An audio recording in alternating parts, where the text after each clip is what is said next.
I'm sitting here with Cynthia Garda, and she just told me one of the best feedback stories I've ever heard, and then she told me another one, so we're going to hear her second story too.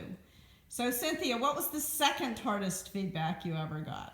I was having a meeting working with people I really admired and enjoyed working with. So I had... Where were you working? I was working at Google, and I was having this meeting with some members of the AdSense team. So what a great team that AdSense team was. Great team. And, well, our manager at the time was there, Christina Wire. Love Christina. She's amazing. And we had Andrew Peterson, like sharp and smart. And love Andrew too. And Casey Tungus. Love like Casey. Incredible to Such work great with. people. Must have been a fun meeting. It wasn't, and it was my fault. It oh wasn't no. fun.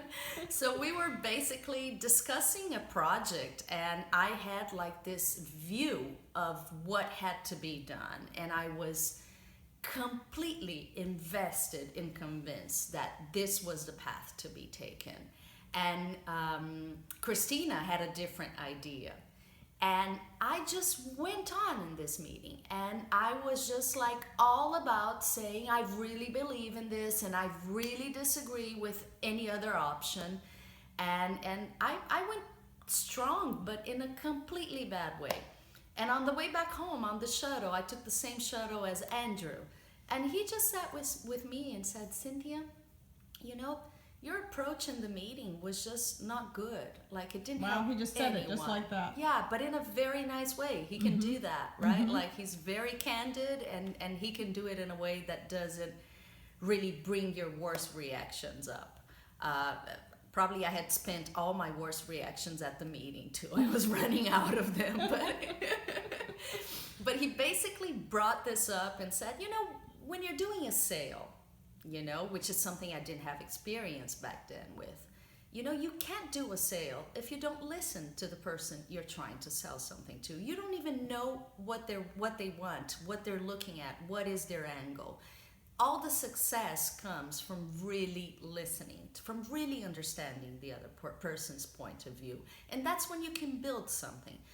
But if you just stand still, you know, against that point of view, and you shut down any possibilities of understanding it, the conversation is over. And it can go nowhere. And it was incredibly helpful to me to really look at how I had behaved not that long ago, you know, receive this feedback, not even having asked for it, but I think it really changed the way I act in situations that were similar and that made me feel very passionate about something. You know, I really looked at trying You've to got understand. a little Andrew Peterson on your shoulder still to this saying, day. look, you're really not helping. Like, don't go that way. That's awesome. All right, Cynthia, thank you. Thank you.